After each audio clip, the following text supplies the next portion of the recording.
Hello students, welcome to the Bengal exam YouTube channel. তোমরা সকলে কেমন আছো?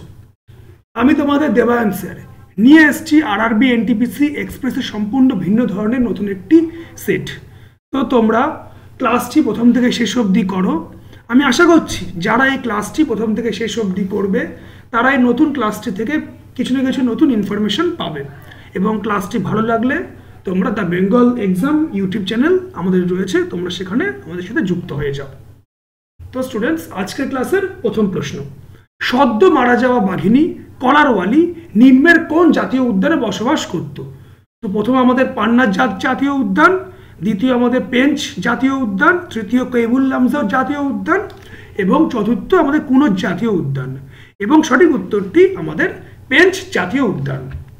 তো এখন আমাদের জানতে হবে স্টুডেন্টস, এই যে চারটি যে ন্যাশনাল পার্ক রয়েছে বা জাতীয় উদ্যান রয়েছে এগুলি কোথায় অবস্থিত। যেরকম আমাদের পান্না জাতীয় উদ্যান বা পান্না ন্যাশনাল পার্ক এবং আমাদের যে পেঞ্চ জাতীয় উদ্যান এবং কুনোজ জাতীয় উদ্যান, এই তিনটি আমাদের মধ্যপ্রদেশ রাজ্যে অবস্থিত, যে মধ্যপ্রদেশকে ভারতবর্ষের টাইগার স্টেট অফ ইন্ডিয়া বা বাঘের রাজ্য বলা হয়। এবং একইভাবে এই এমপিকেও আমাদের হার্ট অফ ইন্ডিয়া বা ভারতবর্ষের হৃদয়ও বলা হয়। এবং আমাদের যে এই কেবুল লামজাও যে ন্যাশনাল পার্ক, এটি আমাদের মণিপুর রাজ্যে অবস্থিত। এবং এই কেবুল লামজাও ন্যাশনাল পার্কেই একটি আমাদের অ্যানিম্যাল দেখা যায় যাকে বলা হয় সাংহাই ডিয়ার। এই সাংহাই ডিয়ারকে বেস করেই এই ন্যাশনাল যে পার্কে সাংহাই যে ফেস্টিভ্যাল এটি অনুষ্ঠিত হয়। এবং আমাদের এই যে কুনোজ জাতীয় যে উদ্যান, এই জাতীয় উদ্যানই ভারতবর্ষের প্রথম আফ্রিকা মহাদেশ থেকে আগত আমাদের যে আফ্রিকান চিতা, একে আমাদের এখানে লঞ্চ করা হয়েছে। এবং আমাদের যে পেঞ্চ জাতীয় উদ্যান বা পেঞ্চ ন্যাশনাল পার্ক, এটি আমাদের মধ্যপ্রদেশ এবং মহারাষ্ট্র দুটিতে স্টেটেই আমাদের অবস্থিত। এবং আমাদের যে মহারাষ্ট্রে এর নাম পেঞ্চ আমাদের প্রিয়দর্শিনী ন্যাশনাল পার্ক এবং পেঞ্চ জওহরলাল নেহরু ন্যাশনাল পার্ক, এবং আমাদের মধ্যপ্রদেশে এর নাম পেঞ্চ প্রিয়দর্শিনী ন্যাশনাল পার্ক। তো আশা করি স্টুডেন্টস তোমরা এই ইনফরমেশনটি তোমরা বুঝতে পেরেছ। তো আজকের ক্লাসে দ্বিতীয় প্রশ্ন, ভারতবর্ষের দ্বিতীয় দীর্ঘতম ম্যানগ্রোভ ফরেস্ট কোনটি? তো প্রথম আমাদের ভিতরকণিকা জাতীয় উদ্যান, দ্বিতীয় আমাদের শিমলিপাল জাতীয় উদ্যান, তৃতীয় আমাদের হেমিস জাতীয় উদ্যান এবং চতুর্থ আমাদের কোল্ড ডেজার্ট বা শীতল মরুভূমি জাতীয় উদ্যান। এবং সঠিক উত্তরটি আমাদের ভিতরকণিকা জাতীয় উদ্যান। তো এখন আমাদের জানতে হবে এই যে ভিতরকণিকা জাতীয় উদ্যান, শিমলিপাল জাতীয় উদ্যান, হেমিস জাতীয় উদ্যান এবং কোল্ড ডেজার্ট জাতীয় উদ্যান, এগুলি ভারতবর্ষের কোন কোন রাজ্যে অবস্থিত। যেরকম ভিতরকণিকা এবং শিমলিপাল এই দুটি আমাদের ওড়িশা রাজ্যে অবস্থিত। এবং এই যে ভিতরকণিকা যে ন্যাশনাল পার্ক স্টুডেন্ট, এটি আমাদের যে সুন্দরবন যে জাতীয় উদ্যান, যেটি আমাদের ভারতবর্ষ তথা পৃথিবীর সবথেকে বৃহত্তম ম্যানগ্রোভ ফরেস্ট, যা অ্যাপ্রক্স 10,000 স্কোয়ার কিলোমিটার এরিয়া জুড়ে অবস্থিত, সেটির যে পরে দ্বিতীয় দীর্ঘতম। এবং এই সুন্দরবন যে ন্যাশনাল পার্ক স্টুডেন্ট, এটি কত সালে ইউনেস্কো স্ট্যাটাস পেয়েছে তোমরা জানো? তো তোমরা আমাকে নিচে কমেন্ট করে জানাও। তো এটি 1987 সালে ইউনেস্কো স্ট্যাটাস লাভ করেছে। এবং আমাদের এই যে হেমিস জাতীয় উদ্যান, যেটি আমাদের লাদাখে অবস্থিত, এটিও আমাদের 1981 সালে আমাদের যে ন্যাশনাল পার্ক স্ট্যাটাস পেয়েছিল। এবং এই যে হেমিস ন্যাশনাল পার্ক, এটি হলো আমাদের ভারতবর্ষের সবথেকে দীর্ঘতম ন্যাশনাল পার্ক, যেটি প্রায় 3,440 বর্গ কিলোমিটার অঞ্চল জুড়ে অবস্থিত, যা মূলত আমাদের যে স্নো লেপার্ড বা তুষার চিতা এর জন্যে বিখ্যাত। এবং আমাদের যে কোল্ড ডেজার্ট বা শীতল মরুভূমি জাতীয় উদ্যান, এটি আমাদের যে হিমাচল প্রদেশ, সেই হিমাচল প্রদেশের যে লাহুল এবং স্পিটি ডিস্ট্রিক্ট এবং সংক্ষেপে যাকে স্পিটি ভ্যালি বলা হয়, সেখানে অবস্থিত। এবং আমাদের যে এই যে আমাদের যে শিমলিপাল যে জাতীয় উদ্যান এটি কিন্তু একই সঙ্গে আমাদের ভারতবর্ষের একটি ইউনেস্কো ন্যাশনাল পার্কও বটে। তো আশা করি স্টুডেন্ট তোমরা এই ইনফরমেশনটি তোমরা বুঝতে পেরেছো। তো আজকের ক্লাসে পরবর্তী প্রশ্ন চলো দেখে নেওয়া যাক কি রয়েছে। তো পার্লামেন্টারি ডিপ্লোমেসি বইটি কে রচনা করেন? তো প্রথম অপশন আমাদের রঞ্জন গইগে, দ্বিতীয় আমাদের মীরা কুমার, তৃতীয় আমাদের অরুন্ধতী জেটলি এবং চতুর্থ আমাদের অরুন্ধতী রয়। অরুণ জেটলি এবং চতুর্থ আমাদের অরুন্ধতী রয়। তো এবং সঠিক উত্তরটি আমাদের বিখ্যাত আমাদের যে ফার্স্ট আমাদের যে আমাদের যে পার্লামেন্ট সেই পার্লামেন্টের আমাদের ফার্স্ট যে স্পিকার মহিলা স্পিকার যিনি ছিলেন সেই মীরা কুমার। এবং আমাদের যে অরুণ জেটলি ইনি কে ছিলেন স্টুডেন্টস? তো অরুণ জেটলি ছিলেন আমাদের ভারতবর্ষের আমাদের যে 2017 সালে উনি আমাদের ভারতবর্ষের অর্থমন্ত্রী হয়েছিলেন। এবং আমাদের যে অরুন্ধতী রয় ইনি একজন হচ্ছে ভারতবর্ষ তথা বিশ্ববিখ্যাত একজন কবি এবং একই সঙ্গে তিনি একজন রাইটার যিনি 1997 সালে বুকার পুরস্কার পেয়েছিলেন যে বইটি রচনার জন্য the god of small things. এবং আমাদের যে রঞ্জন গইগে ইনি ছিলেন আমাদের যে বর্তমান যে বিচারপতি যিনি আছেন আমাদের যে ডক্টর যে সঞ্জীব মালহোত্রা, এর পূর্বে আমাদের সুপ্রিম কোর্টের হেড জাজ। তো আশা করি স্টুডেন্টস তোমরা এই ইনফরমেশনটি তোমরা বুঝতে পেরেছো। তো আজকের ক্লাসে পরবর্তী প্রশ্নটা দেখে নেওয়া যাক। এবং পরবর্তী প্রশ্নে যাওয়ার আগে তোমরা আমাদের সমস্ত ক্লাসের নোটিফিকেশন এবং ফ্রি পিডিএফ পেতে দ্য বেঙ্গল এক্সাম যে টেলিগ্রাম পেজ রয়েছে তোমরা সেখানে তোমরা যুক্ত হতে পারো। এবং আমাদের YouTube apps, FB page, shorts এসবও তো তোমাদের জন্য রয়েছে। তো তোমরা সেখানেও আমাদের সেখানে ফলো করতে পারো। এবং তোমরা আমাদের এখানে WBP TET, WBP KP, PSC clerkship, PSC miscellaneous, rail, ANM, GNM, গ্রাম পঞ্চায়েত সহ আপকামিং তোমাদের যে সকল চাকরির পরীক্ষা রয়েছে তোমরা সে সকল চাকরিতে পরীক্ষার ডিটেল প্রিপারেশন তোমরা আমাদের চ্যানেলে করতে পারবে। এবং ক্লাসটি ভালো লাগলে তোমরা আমাদের ইউটিউব থেকে আমাদের চ্যানেলটিকে তোমরা সাবস্ক্রাইব করে দাও। এবং তো আমি তোমাদের জন্য আমাদের যে টেলিগ্রাম পেজ সেই টেলিগ্রাম পেজও নিয়ে এসেছি। তো তোমরা যারা এই পেজে জয়েন হতে ইচ্ছুক তারা এই টেলিগ্রাম পেজে জয়েন হতে পারো। এবং যারা এখন আমাদের এখানে ভর্তি হওনি তারা এই যে হেল্পলাইন নম্বর রয়েছে 7003840858 এই নম্বরে তোমরা কল করো। আমাদের ফ্যাকাল্টি টিম তোমাদের জন্য সদা সর্বদা প্রস্তুত। তো তোমরা তোমাদের কোয়ারি এই নম্বরে ফোন করে তোমরা আস্ক করো এবং আমাদের সাথে তোমরা জয়েন হও। এবং তোমরা আমার এই যে এই ক্লাসটি তোমরা সোমবার সকালে তোমরা সকাল 7টার সময় তোমরা দেখতে পাবে। এবং তোমাদের সকলের প্রিয় যে নাজমুল স্যার তিনি তোমাদের জন্য নতুনভাবে WBP কেপির একটি ক্লাস তোমাদের জন্য নিয়ে আসছেন। তার ক্লাস এখন থেকেও তোমরা কন্টিনিউ দেখতে পারবে সোম, বুধ এবং শুক্র সন্ধ্যে 7টার সময়। তো আজকের ক্লাসের স্টুডেন্টস পরবর্তী প্রশ্ন, অস্কারের নমিনেশন পাওয়া প্রথম ভারতীয় চলচ্চিত্র কোনটি? তো প্রথম আমাদের আলোমারা, দ্বিতীয় আমাদের মাদার ইন্ডিয়া, তৃতীয় আমাদের পথের পাঁচালী এবং চতুর্থ আমাদের মুঘল-ই আজম। এবং সঠিক উত্তরটি আমাদের মাদার ইন্ডিয়া। এবং এই যে মাদার ইন্ডিয়া স্টুডেন্টস এটি 1957 সালে প্রথম আমাদের এই চলচ্চিত্রটি প্রথম আমাদের ভারতবর্ষে আমাদের রিলিজ হয়েছিল। এরপর এটি অস্কারের নমিনেশন পায় এবং এটি ওই সময় দুটি অস্কার লাভ করেছিল। এবং আমাদের এই যে আলোমারাতে হলো আমাদের ভারতবর্ষের প্রথম আমাদের কালার্ড ফিল্ম বা প্রথম আমাদের রঙিন চলচ্চিত্র। এবং আমাদের পথের পাঁচালী যেটি 1955 সালে আমাদের রিলিজ হয়েছিল, যার ডিরেক্টর ছিলেন বিশ্ববরেণ্য আমাদের যে চলচ্চিত্র পরিচালক সত্যজিৎ রায়। এবং আমাদের যে এই যে মুঘল-ই আজম এটিও আমাদের ভারতবর্ষ তথা আমাদের পৃথিবীর একটি বিখ্যাত চলচ্চিত্র যা 1967 সালে আমাদের রিলিজ করেছিল। তো আজকের ক্লাসের পরবর্তী প্রশ্ন চলো দেখে নেওয়া যাক কি রয়েছে। তো সম্প্রতি কোন ব্যাংক মহিলাদের জন্য অবনী সেভিংস অ্যাকাউন্ট লঞ্চ করেছে? তো প্রথম আমাদের স্টেট ব্যাংক অফ ইন্ডিয়া, দ্বিতীয় আমাদের রিজার্ভ ব্যাংক অফ ইন্ডিয়া, তৃতীয় আমাদের বন্ধন ব্যাংক এবং চতুর্থ আমাদের ইউনিয়ন ব্যাংক অফ ইন্ডিয়া। এবং সঠিক উত্তরটি আমাদের বন্ধন ব্যাংক। এখন আমাদের জানতে হবে স্টুডেন্টস, এই যে রিজার্ভ ব্যাংক অফ ইন্ডিয়া বা আরবিআই, এটি কত সালে এস্টাবলিশমেন্ট হয়েছিল? এটি আমাদের 1935 সালে আরবিআই অ্যাক্ট 1934 এর মধ্যে দিয়ে আমাদের এস্টাবলিশমেন্ট হয়েছিল। এবং আমাদের যে ব্রিটিশ এবং এই যখন 1935 সালে এই আরবিআই এস্টাবলিশমেন্ট হয়েছিল, তখন তো ব্রিটিশরা ভারতবর্ষে স্বাধীন শাসন করছিল। তো ওই সময় ব্রিটিশ ভারতের প্রথম আরবিআই গভর্নর ছিলেন অসবর্ন স্মিথ।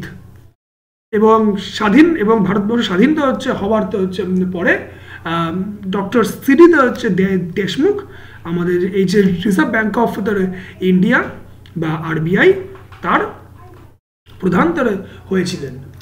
এবং আমাদের যে রিজার্ভ ব্যাংক অফ ইন্ডিয়া, যার বর্তমান আমাদের যে গভর্নর হলেন ডক্টর শক্তিকান্ত দাস। তো এবং আমাদের এই যে স্টুডেন্টস, আমাদের যে বন্ধন ব্যাংক, এই বন্ধন ব্যাংক ভারতবর্ষের একটি বিখ্যাত আমাদের যে বেসরকারি ব্যাংক, যে ব্যাংকটি আমাদের এই অবনী যে সেভিংস অ্যাকাউন্ট, যে অবনী সেভিংস অ্যাকাউন্টের মধ্যে দিয়ে এই যে মহিলাদের প্রত্যেক মাসে তারা 1500 টাকা করে তারা প্রোভাইড করছে। তো আশা করি স্টুডেন্টস তোমরা ইনফরমেশন তোমরা বুঝতে পেরেছো। তো আজকের ক্লাসে ষষ্ঠ প্রশ্ন চলো দেখে নেওয়া যাক কি রয়েছে। এবং ষষ্ঠ প্রশ্নে যাওয়াতে আগে তোমরা আমাদের এখানে TET foundation, railway, WBP-KP, math foundation, ANM, JNM, গ্রাম পঞ্চায়েত সহ আপকামিং যে সকল চাকরির পরীক্ষা রয়েছে সেই সকল চাকরির পরীক্ষা তোমরা একটি ডিটেল এবং সবথেকে বেস্ট প্রিপারেশন তোমরা আমাদের চ্যানেলে করতে পারবে। এবং আমাদের এখানে কিন্তু স্টুডেন্টস এখনও ভর্তি চলছে। তো যারা এখনও আমাদের এখানে ভর্তি হওনি তারা এই 7003840858 এই নম্বরে তোমরা কল করে আমাদের সাথে তোমাদের যত কোয়ারি রয়েছে তোমরা জিজ্ঞাসা করো। আমরা যথাসর্বদা তোমাদের সেই সকল কোয়ারিগুলি ক্লিয়ার করে দেওয়ার চেষ্টা করব। এবং ক্লাসটি ভালো লাগলে তোমরা গুগল প্লে স্টোর গিয়ে আমাদের দ্য বেঙ্গল এক্সাম যে অ্যাপটি রয়েছে তাকে তোমরা ইনস্টল করে নাও। তো আজকের ক্লাসের ষষ্ঠ প্রশ্ন, কংগ্রেস কত সালে প্রথমবারের মতো ভারতীয় সংসদে বিরোধী দল হিসাবে কাজ করে? তো প্রথম 1975, 1976, 1977, 1978 এবং সঠিক উত্তরটি আমাদের 1977। এখন আমাদের জানতে হবে এই যে ভারতীয় জাতীয় কংগ্রেস বা ইন্ডিয়ান ন্যাশনাল কংগ্রেস বা INC, এটি কত সালে এস্টাবলিশমেন্ট হয়েছিল? তো এটি 1885 সালে মুম্বাইতে গোপাল কৃষ্ণ কলেজে প্রথম এটি এস্টাবলিশমেন্ট করা হয়েছিল। এবং ওই সময় আমাদের যে জাতীয় কংগ্রেসের সভাপতি ছিলেন ডক্টর উমেশ চন্দ্র ব্যানার্জি বা WC ব্যানার্জি। এবং তোমরা কি জানো স্টুডেন্টস, আমাদের যে জাতির পিতা যাকে মহাত্মা গান্ধীতে বলা হয়, সেই মহাত্মা গান্ধী আমাদের জাতীয় কংগ্রেসের কতবার প্রেসিডেন্ট হয়েছিলেন? তো আমাদের মহাত্মা গান্ধী একবারই আমাদের জাতীয় কংগ্রেসের সভাপতি হয়েছিলেন, সেটি আমাদের যে 1924 সালে আমাদের বেলগাঁও সেশন। তো সেটি আমাদের যে 27শে ডিসেম্বর আমাদের যে গেল, সেই 27শে ডিসেম্বরে আমাদের যে মহাত্মা গান্ধী যে বেলগাঁও সেশনে জাতীয় কংগ্রেসের প্রথম এবং শেষবারের মতো যে সভাপতি হয়েছিলেন তার 100 বছর পূর্তি হলো। তো আশা করি স্টুডেন্টস তোমরা এই ইনফরমেশন তোমরা বুঝতে পেরেছো। তো আজকের ক্লাসে পরবর্তী প্রশ্ন চলো দেখে নেওয়া যাক। 2024 সালে গঠিত হওয়া বিচম নিম্নের কোন অন্তর্ভুক্ত জেলা? তো প্রথম আমাদের অন্ধ্রপ্রদেশ, দ্বিতীয় আমাদের অরুণাচল প্রদেশ, তৃতীয় আমাদের উত্তরপ্রদেশ এবং চতুর্থ আমাদের হিমাচল প্রদেশ। এবং সঠিক উত্তরটি আমাদের অরুণাচল প্রদেশ। এবং আমাদের এই যে অরুণাচল প্রদেশেই 2024 সালে আমাদের যে প্রধানমন্ত্রী শ্রী নরেন্দ্র মোদী ভারতবর্ষ তথা পৃথিবীর উচ্চতম রোডওয়ে টানেল যা আমাদের কাছে সেলাট টানেল নামে পরিচিত, সেটিকে উদ্বোধন করেছেন, যা সমুদ্রপৃষ্ঠ থেকে প্রায় 14,000 ফুট উঁচুতে অবস্থিত, যা মূলত আমাদের অরুণাচল প্রদেশের ওয়েস্ট কামেং জেলা এবং তাওয়াং জেলা এই দুটিকে যুক্ত করেছে। এবং অন্ধ্রপ্রদেশ সম্পর্কে আমি তোমাদের একটি ইনফরমেশন দিচ্ছি স্টুডেন্টস। তো এটি আমাদের ভারতবর্ষের প্রথম ভাষার ভিত্তিতে গঠিত হওয়া প্রথম রাজ্য, যা 1936 সালে গঠিত হয়েছিল। এবং আমাদের এই যে উত্তরপ্রদেশেই আমাদের ভারতবর্ষের প্রথম মোটোজিপি রেস অনুষ্ঠিত হয়েছে, যা বুদ্ধা সার্কিট নামে পরিচিত। এবং আমাদের এই যে হিমাচল প্রদেশ, এটি ভারতবর্ষের প্রথম নো স্মোকিং স্টেট। এবং এই হিমাচল প্রদেশ রাজ্যেই ভারতবর্ষের সবথেকে ক্ষুদ্রতম রামসার সাইট অবস্থিত, যাকে বলা হয় আমাদের রেণুকা লেক। তো আশা করি স্টুডেন্টস তোমরা ইনফরমেশন তোমরা বুঝতে পেরেছো। তো আজকের ক্লাসের পরবর্তী প্রশ্নটা দেখে নেওয়া যাক। সম্প্রতি খবরে পাওয়া ড্রাগন ফায়ার জিনিসটি আসলে কি? তো প্রথম আমাদের অ্যান্টি সাবমেরিন মিসাইল, দ্বিতীয় আমাদের লেজার অস্ত্র, তৃতীয় আমাদের অ্যান্টি এয়ারক্রাফট মিসাইল এবং চতুর্থ আমাদের হাইপারসনিক মিসাইল। এবং সঠিক উত্তরটি আমাদের লেজার অস্ত্র বা লেজার উইপন। এবং এই যে ড্রাগন ফায়ার এই যে মিসাইলটি, এটি আমাদের ড্রাগন ফায়ার যে লেজার অস্ত্রটি, এটি কোন দেশ তৈরি করেছে?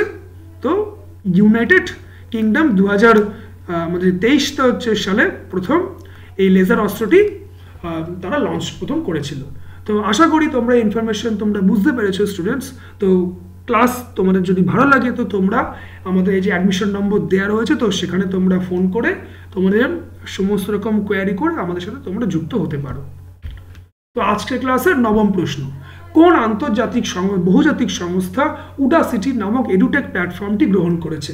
তো প্রথম আমাদের মাইক্রোসফট, দ্বিতীয় আমাদের অ্যাপেল, তৃতীয় আমাদের অ্যাক্সেঞ্চার এবং চতুর্থ আমাদের গুগল। এবং সঠিক উত্তরটি আমাদের অ্যাক্সেঞ্চার। তো এখন আমাদের জানতে হবে এই যে গুগল, এই গুগলের বর্তমান সিইও বা চিফ এক্সিকিউটিভ অফিসার তো কে? তো তোমরা সকলেই তো জানো যে ডক্টর সুন্দর পিচাই, যিনি বর্তমানে আমাদের যে গুগলের সিইও তো রয়েছেন, যিনি আমাদের ভারতবর্ষেরই একজন মানুষ, যিনি আইআইটি খড়গপুর থেকে পড়াশোনা করার পরে তিনি আমাদের যে গুগলের সিইও হিসেবে নিযুক্ত হন। এবং আমাদের এই যে অ্যাপেল, এই অ্যাপেলের কে প্রতিষ্ঠা করেন স্টুডেন্টস? তো তোমরা আমাকে নিচে কমেন্ট করে জানাও। তো তিনি হলেন আমাদের স্টিভ জবস। এবং আমাদের যে এই মাইক্রোসফট, এই মাইক্রোসফটের বর্তমান সিইও তো হলেন, তিনিও একজন আমাদের ভারতীয়, তো সত্য নাদেলা। তো আশা করি স্টুডেন্টস তোমরা এই ইনফরমেশন তোমরা বুঝতে পেরেছো। তো আজকের ক্লাসে দশম প্রশ্ন দেখে নেওয়া যাক কি রয়েছে। তো সম্প্রতি জিআই ট্যাগ পাওয়া মাজুলি মাস্ক নিম্নের কোন রাজ্যে পাওয়া যায়? তো প্রথম আমাদের আসাম, দ্বিতীয় আমাদের সিকিম, তৃতীয় আমাদের ত্রিপুরা এবং চতুর্থ আমাদের মণিপুর। এবং সঠিক উত্তরটি আমাদের আসাম। এবং এই যে মাজুলিতে মাস্ক যেখানে পাওয়া যায়, অর্থাৎ মাজুলিতে দ্বীপ, এটি আমাদের ভারতবর্ষ তথা পৃথিবীর সবথেকে দীর্ঘতম সবথেকে বৃহত্তম নদী বদ্বীপ। এবং আমাদের এই যে আসামতে এই আসাম রাজ্যেই ভারতবর্ষের প্রথম আমাদের যে পলিগ্যামি বা বহু বিবাহকে নিষিদ্ধ করা হয়েছে। এবং আমাদের যে সিকিমতে রাজ্যে, এই সিকিম রাজ্যেই প্রথম এআইকে কাজে লাগিয়ে আমাদের যে ট্রাফিক সিস্টেমে এটি ব্যবহার করা হয়েছে। এবং আমাদের এই যে সিকিমই হলো ভারতবর্ষের প্রথম অর্গ্যানিক বা গ্রিনেস্ট স্টেট। এবং আমাদের যে ক্লাউডেড লেপার্ড জাতীয় উদ্যান, যেখানে ভারতবর্ষের একমাত্র আমাদের যে মেঘলার চিতা বা ক্লাউডেড লেপার্ড দেখা যায়, সেটি এই ত্রিপুরা রাজ্যেই অবস্থিত। এবং আমাদের যে মণিপুর এবং এই মণিপুর রাজ্যেই ভারতবর্ষে প্রথম পোলো খেলার উদ্ভব হয়েছিল। এবং এই মণিপুর রাজ্যে একটি ন্যাশনাল পার্ক রয়েছে, যাকে কৈবুল লামজা ন্যাশনাল পার্ক বলা হয়। এই ন্যাশনাল পার্কেই যে সাংহাই ডিয়ার দেখা যায়, সেই সাংহাই ডিয়ারকে বেস করেই এই বিখ্যাত সাংহাই ফেস্টিভ্যাল অনুষ্ঠিত হয়। এবং এই কৈবুল লামজা ন্যাশনাল পার্কটি হলো ভারতবর্ষ তথা পৃথিবীর একমাত্র ভাসমান জাতীয় উদ্যান। তো আশা করি স্টুডেন্টস তোমরা এই চারটে অপশন সম্পর্কে ইনফরমেশনগুলি বুঝতে পেরেছো। তো আজকের ক্লাসের 11 নম্বর প্রশ্ন চলো দেখে নেওয়া যাক কি রয়েছে। তো এসকাপ অর্থাৎ ESCAP, যা সম্পূর্ণ কথাটি হলো economic and social corporation of Asia and Pacific, এর সদর দপ্তর কোথায় অবস্থিত? তো প্রথম আমাদের কুয়ালালামপুর, দ্বিতীয় আমাদের ব্যাংকক, তৃতীয় আমাদের ম্যানিলা এবং চতুর্থ আমাদের ইয়াঙ্গান। এবং সঠিক উত্তরটি হবে আমাদের ব্যাংকক। এখন আমাদের জানতে হবে এই যে কুয়ালালামপুর, ব্যাংকক, ম্যানিলা এবং ইয়াঙ্গান, এই চারটি যে রাজধানীতে শহর, এটি কোন কোন দেশে অবস্থিত। যেরকম আমাদের কুয়ালালামপুর, এটি আমাদের মালয়েশিয়াতে অবস্থিত, যার যার আমাদের যে কারেন্সিতে বা মুদ্রাতে হলো মালয়েশিয়ান রিঙ্গিট। এবং ব্যাংকক আমাদের থাইল্যান্ডে অবস্থিত, যার আমাদের যে কারেন্সি হলো আমাদের থাই বাট। এবং ম্যানিলা, যেখানে আমাদের এডিবি বা এশিয়ান ডেভেলপমেন্ট ব্যাংকের হেডকোয়ার্টার অবস্থিত, যা 1966 সালে এস্টাবলিশমেন্ট করা হয়েছিল, সেই ফিলিপিন্সে অবস্থিত, যার আমাদের মুদ্রাতে হলো ফিলিপাইন পেসো। এবং ইয়াঙ্গান, এটি বর্তমানে তোমরা সকলেই জানো আমাদের যে মায়ানমারে কিরকম গণ্ডগোল চলছে, সেই মায়ানমারের পূর্বতন রাজধানী। তো তোমরা আমাকে নিচে কমেন্ট করে জানাও এই মায়ানমারের বর্তমান রাজধানীর নাম কি। তো সেটি হলো আমাদের নেপিডো, যাকে আমাদের ভূতের শহরও বা ঘোস্ট সিটিও বলা হয়। তো আশা করি স্টুডেন্টস তোমরা ইনফরমেশন তোমরা বুঝতে পেরেছো। তো আজকের ক্লাসের পরবর্তী প্রশ্ন, ভারতবর্ষের প্রথম টেস্ট টিউব বেবিকে? তো প্রথম আমাদের দুর্গা, দ্বিতীয় আমাদের মনোরমা, তৃতীয় আমাদের সীতা এবং চতুর্থ আমাদের গীতা। এবং সঠিক উত্তরটি আমাদের দুর্গা। এবং আমাদের এই যে দুর্গা যে টেস্ট টিউবটা বেবি, এনার আসল নাম তোমরা জানো? তো তিনি হলেন আমাদের কানুপ্রিয়া আগারওয়াল, যিনি আমাদের 1978 সালে আমাদের এই যে কলকাতাতেই প্রথম এই টেস্ট টিউবটা দুর্গা, যিনি যে কানুপ্রিয়া আগারওয়াল, তার জন্ম হয়েছিল। তো আশা করি তোমরা এই ইনফরমেশন তোমরা বুঝতে পেরেছো স্টুডেন্টস। তো আজকের ক্লাসের পরবর্তী প্রশ্ন চলো দেখে নেওয়া যাক। স্বাধীন ভারতের প্রথম গৃহমন্ত্রী কে ছিলেন? তো প্রথম আমাদের লাল বাহাদুর শাস্ত্রী, দ্বিতীয় আমাদের জওহরলাল নেহেরু, তৃতীয় আমাদের মনোহর রঞ্জন মেনন এবং চতুর্থ আমাদের সর্দার বল্লভভাই প্যাটেল। এবং সঠিক উত্তরটি আমাদের, যিনি লৌহ মানব নামে আমাদের কাছে পরিচিত, সেই সর্দার বল্লভভাই প্যাটেল। এবং আমাদের যে সর্দার বল্লভভাই যে প্যাটেলের একটি মূর্তি 2023 সালে নরেন্দ্র মোদী উদ্বোধন করেছেন, যাকে বলা হয় স্ট্যাচু অফ ইউনিটি, যেটি আমাদের ভারতবর্ষের সবথেকে উচ্চতম আমাদের স্ট্যাচু, যার হাইট হলো 182 মিটার। এবং এটি গুজরাট রাজ্যে নর্মদা নদীর তীরে অবস্থিত, যার আর্কিটেক্ট ছিলেন বিখ্যাত ভারতীয় আর্কিটেক্ট রামভি সুতার। এবং আমাদের এই যে জওহরলাল নেহেরু, ইনি ছিলেন আমাদের স্বাধীনতা ভারতের প্রথম প্রধানমন্ত্রী। তো আশা করি স্টুডেন্টস তোমরা এই ইনফরমেশন তোমরা বুঝতে পেরেছো। তো আজকের ক্লাসে পরবর্তী প্রশ্ন চলো দেখে নেওয়া যাক কি রয়েছে। তো নাম্বার 14তম প্রশ্ন, ভারতবর্ষের প্রথম সাবমেরিন কোনটি? তো প্রথম আমাদের আইএনএস সিন্ধুদুর্গ, দ্বিতীয় আমাদের আইএনএস আরিহান্ত, তৃতীয় আমাদের আইএনএস কালভেরি এবং চতুর্থ আমাদের আইএনএস ত্রিশূল। এবং সঠিক উত্তরটি আমাদের আইএনএস কালভারি। তো এখন আমাদের জানতে হবে এই যে আইএনএস আরিহান্ত, এটি আসলে কি? তো এটি ভারতবর্ষের প্রথম আমাদের যে পরমাণুতে চালিত আমাদের যে সাবমেরিন, যা নিউক্লিয়ার SSBN নামেও পরিচিত। তো সেটি হলো আমাদের এই আইএনএস আরিহান্ত, যেটি আমাদের ভারতবর্ষ এবং আমাদের যে রাশিয়া, এই দুটিতে দেশ মিলিত ভাবে একত্রিত হয়ে এই সাবমেরিনটি যৌথ উদ্যোগে তৈরি করেছিল। এবং আইএনএস কালভারিতে হলো ভারতবর্ষের প্রথম ডিজেল চালিত সাবমেরিন। তো আশা করি তোমরা ইনফরমেশনে তোমরা স্টুডেন্টস বুঝতে পেরেছো। তো তোমরা আমাকে এখন কমেন্ট করে জানাও যে ভারতবর্ষের বর্তমানে মোট কটি আমাদের যে ইন্ডিয়ান আমাদের যে নেভিতে আমাদের এয়ারক্রাফট ক্যারিয়ার রয়েছে। তো আমাদের বর্তমানে আমাদের যে ভারতীয় নেভিতে মোট দুটি আমাদের এয়ারক্রাফট ক্যারিয়ার রয়েছে। তো কি কি সেগুলি?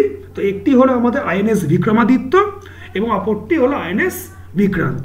এবং 2027 সালের মধ্যে আমাদের তৃতীয় এয়ারক্রাফট ক্যারিয়ার, যেটি আইএনএস বিশাল আইএনএস বিরাট নামেও আমাদের কাছে পরিচিত। তো সেটি আমাদের কমিশনড হবে। তো আশা করি স্টুডেন্টস তোমরা ইনফরমেশন তোমরা বুঝতে পেরেছো। এবং বর্তমানে ভারতবর্ষের হাতে মোট 21টি সাবমেরিন রয়েছে এবং বিশ্বের সবথেকে বেশি সাবমেরিন রয়েছে তোমাদের রাশিয়ার হাতে। তো টোটাল 79টি। তো আশা করি স্টুডেন্টস তোমরা ইনফরমেশন তোমরা বুঝতে পেরেছো। তো আজকের ক্লাসে পরবর্তী প্রশ্ন চলো দেখে নেওয়া যাক।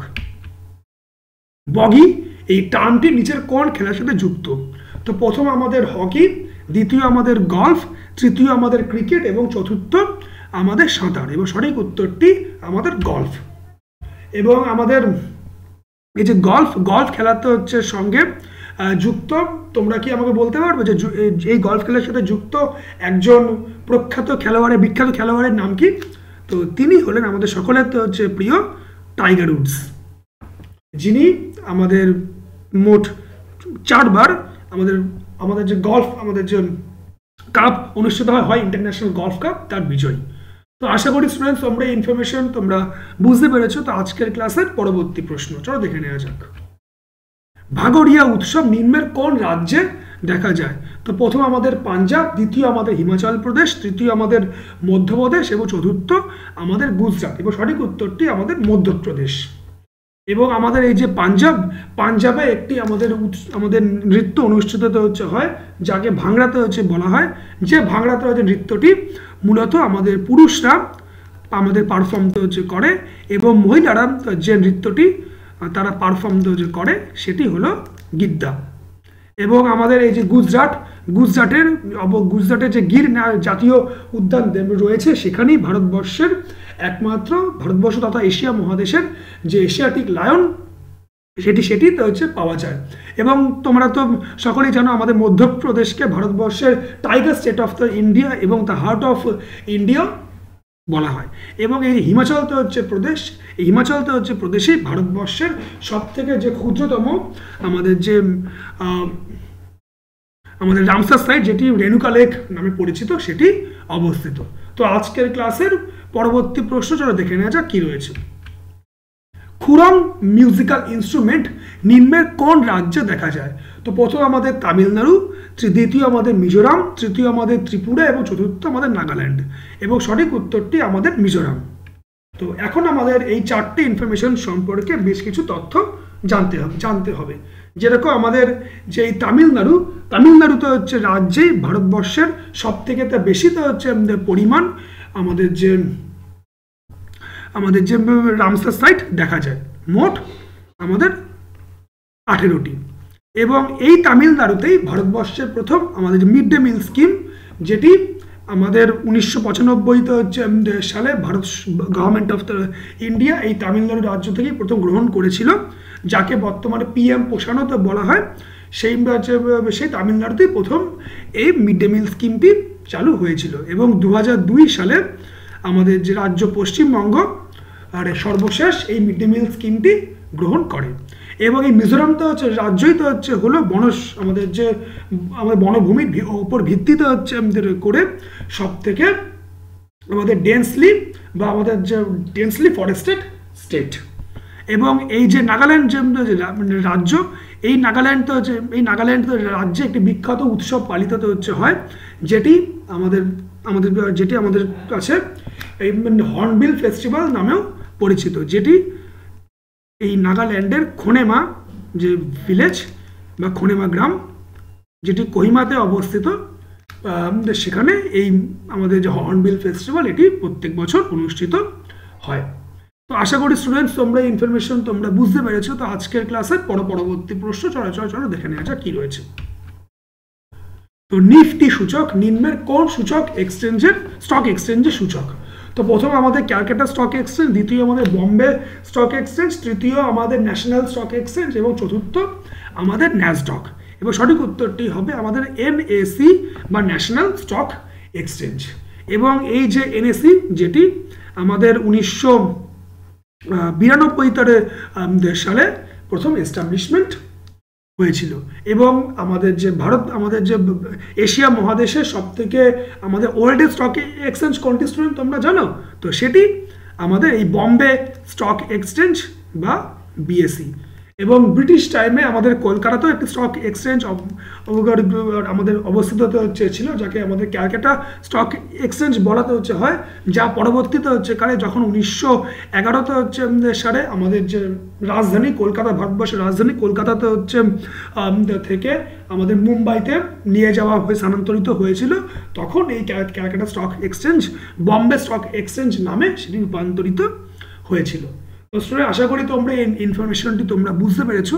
তো আজকের ক্লাসের পরবর্তী প্রশ্ন চলো দেখে নেওয়া যাক কি রয়েছে। তো পরবর্তী প্রশ্ন, ইন্ডিয়ান স্পোর্টস রিসার্চ ইনস্টিটিউট কোথায় অবস্থিত?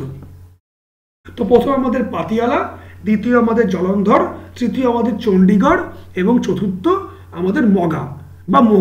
এবং সঠিক উত্তরটি আমাদের পাতিয়ালা। এবং আমাদের এই যে চণ্ডীগড়, এটি তো ভারতবর্ষের তো একটি ইউনিয়ন টেরিটরি, তোমরা সকলেই জানো। তো আমার প্রশ্ন কিন্তু সেখানে নয়। তো আমার প্রশ্নটি তো হলো, এই চণ্ডীগড়ে একটি ইন্টারন্যাশনাল অর্গানাইজেশনের হেডকোয়ার্টার রয়েছে, সেটি কি? তোমরা আমাকে কমেন্ট করে জানাও। তো সেটি হলো আমাদের যে ইন্টারন্যাশনাল সোলার অ্যালায়েন্স বা ISM, যার বর্তমানে যার সদর দপ্তর এই চণ্ডীগড়েই অবস্থিত, এবং যার বর্তমানে মোট সদস্য সংখ্যাতে হলো 101টি। এবং সর্বশেষ সদস্য হিসাবে আমাদের যে নেপাল, যার নিকনেম ল্যান্ড অফ মাউন্টেন, সেই নেপাল এই যে ইন্টারন্যাশনাল সোলার অ্যালায়েন্স তাতে যোগদান করেছে। তো আজকের ক্লাসের অন্তিম প্রশ্ন চলো দেখে নেওয়া যায় স্টুডেন্টস কি রয়েছে। তো অ্যান ইনকনভিনিয়েন্ট ট্রুথ বইটি কে রচনা করেন? তো প্রথম অপশন আমাদের বিল ক্লিন্টন, দ্বিতীয় আমাদের বারাক ওবামা, তৃতীয় আমাদের AI গড় এবং চতুর্থ আমাদের জর্জ W বুশ। এবং সঠিক উত্তরটি হবে আমাদের AI গড়। এবং আমাদের যে আমাদের এই যে বারাক ওবামা দেখতে পাচ্ছ তোমরা, তো যিনি আমাদের যে মার্কিন যুক্তরাষ্ট্রের আমাদের 45তম আমাদের যে প্রেসিডেন্ট ছিলেন, তারও একটি অটোবায়োগ্রাফি রয়েছে। তো সেটি হলো আমাদের ড্রিমস অফ মাই ফাদার। এবং আমাদের যে ইউনাইটেড স্টেটস অফ আমেরিকার বর্তমান আমাদের প্রেসিডেন্ট কে স্টুডেন্টস? তো ডোনাল্ড ট্রাম্প। এবং ইনি তো আমাদের হলেন আমাদের মার্কিন যুক্তরাষ্ট্রের 47তম আমাদের প্রেসিডেন্ট। এর পূর্বে ছিলেন ডক্টর জো বাইডেন। তো আশা করি স্টুডেন্টস তোমরা এই ইনফরমেশন তোমরা বুঝতে পেরেছো। তো আজকের ক্লাস আমি তোমাদের জন্য এখানেই সমাপ্ত করলাম। তো যারা এখনো আমার সাথে যুক্ত হওনি, তো এই ক্লাসের পর তোমরা আমাদের এই হেল্পলাইন নম্বর 7003840858 নম্বর রয়েছে। এই নম্বরে তোমরা ফোন করে তোমাদের সমস্ত রকম কোয়ারি আমাদের সাথে তোমরা ক্লিয়ার করো। আমরা যথাসম্ভবভাবে চেষ্টা করব তোমাদের সব রকম কোয়ারিগুলি ক্লিয়ার করে দেওয়ার জন্য। এবং ক্লাস ভালো লাগলে তোমরা ইউটিউব থেকে আমাদের দ্য বেঙ্গল এক্সাম চ্যানেলটিকে তোমরা সাবস্ক্রাইব করে দাও। এবং তোমরা এখানে WBP, KP, TET foundation, clerkship, rail, NM, GNM সহ আপকামিং তোমাদের যে সকল চাকরির পরীক্ষা রয়েছে, তো তোমরা সেই সকল চাকরির পরীক্ষা সম্পূর্ণ পুঙ্খানুপুঙ্খ তোমরা প্রস্তুতি আমাদের এখানে করতে পারবে। এবং আমি সমস্ত ক্লাস শেষ হওয়ার পরে তোমাদের PDF তোমাদের দ্য বেঙ্গল এক্সাম আমাদের যে টেলিগ্রাম পেজ রয়েছে সেখানে আমি তোমাদের প্রোভাইড করে দেব। সেখান থেকে তোমরা এই ক্লাসের PDF পেয়ে যাবে। এবং তোমরা আমাদের এই ক্লাসটি তোমরা লাইভ তোমরা প্রত্যেক সোমবার সকাল 7টার সময় তোমরা দেখতে পারবে। এবং এখন থেকে তোমাদের তোমাদের প্রিয় নাজমুল স্যার, তিনিও তোমাদের জন্য WBP এবং NM, GNM এর নতুন করে ক্লাস তিনি নেবেন। তো তার ক্লাস তোমরা প্রত্যেক সোম, বুধ এবং শুক্র এই 3 দিন সন্ধ্যে 7টার সময় তোমরা দেখতে পারবে। তো তোমরা এই ক্লাসটি খুব মন দিয়ে করো। তোমাদের সকলের সামনে কিন্তু অনেক পরীক্ষাতে রয়েছে, তো পরীক্ষাগুলি ভালো করে দাও। তো তোমাদের যদি আর কোনো তোমাদের প্রশ্ন থাকে তোমরা আমাকে ফ্রিলি তোমরা করতে পারবে। ততক্ষণের জন্য তোমরা ভালো থাকো, সুস্থ থাকো। Thank you.